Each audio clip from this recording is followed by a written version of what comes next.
What's up? This is Jay with KandJHorror.com, and I'm here with the writer, producer, and director of The Mutilator, Mr. Buddy Cooper. Thanks for having me, Mr. Cooper. Appreciate you coming down. Well, first of all, what inspired you to make The Mutilator? I was walking down the, I'm not exactly sure what you mean by inspired. If you mean just to make a movie, it was something that I'd always wanted to do, and I guess like a lot of us, being a fan of movies, it was just a strong desire I had. It came out as The Mutilator. We were walking down the beach. I was walking down the beach with a friend of mine right after Labor Day one time, and the beach was deserted, and we got to kicking around ideas, and I said, well, what about a movie where everybody gets off with nautical instruments or things that you might find around the beach? And it grew out of that.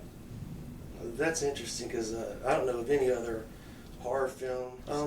Were there any films that you had seen that helped influence The Mutilator?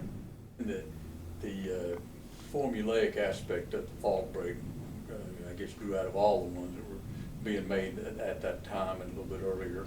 Halloween might have been the first, and its franchise. Friday the 13th, same thing. Yeah, The Mutilator fits in really well with the Halloween and the Friday the 13th series, if you ask me, and even takes the killings a step further in some regards. And speaking of that, you know, the gore, you know, let's get right to it. What's your feelings about the gore that's featured in The Mutilator?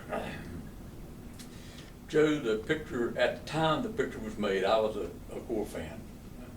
And the picture was made with gore fans in mind, and so we concentrated. It was intentionally gory. It was meant to be that way. It was supposed to be fun. I mean, it was fun to go see it, and that kind of movie. No one was supposed to take it seriously, and my idea of the gore at that time was just that. You know, we're gonna have fun. We're gonna spread some movie blood around and have fun. Yeah, that's the way I take it. On that same note, though, so what would be your favorite murder in the film? Actually, my favorite one is not in the film. We had a really good special effects makeup crew, as anybody who has seen the movie will have to give us that. Two of the gags didn't work.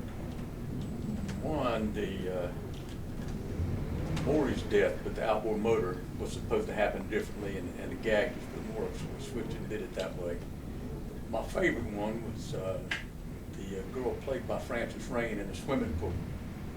We've been shooting all night, getting ready for that death, and sun was coming up, running out of nighttime, and the special effects crew came up and said, "Look, we can't make it work." So we switched on the fly to the hands coming up and drowning her, making it in slow motion. What was it going to be? The gag was a spear from a spear gun burst through her body. And she'd look at it in horror. It would get snapped back down, the prongs would open, and she'd gasp, and the spear would pull her under. Yeah, I can see that It's happening. easy to see why they had trouble making it Well, work. why the change in the title from Fall Break to The Mutilator? Well, it was shot as Fall Break. The idea was it would be a sequel called Spring Break, but before we got this announced, somebody made another movie called Spring Break. Anyhow, when we took it to the distributor, I told him we had an advertising campaign. He said, "Let me see it." So we showed him the trailers, radio spots, and the other stuff, newspaper sticks, and he called me in his office. He said, "Buddy, I got to tell you," said, "it's shit from top to bottom." So we got to have a whole new ad campaign. So he sent me to Diener Hauser Page, at that time a high-end ad company in Times Square, and working with them, we came up with the new title, The Mutilator, and the artwork and the new ad campaign.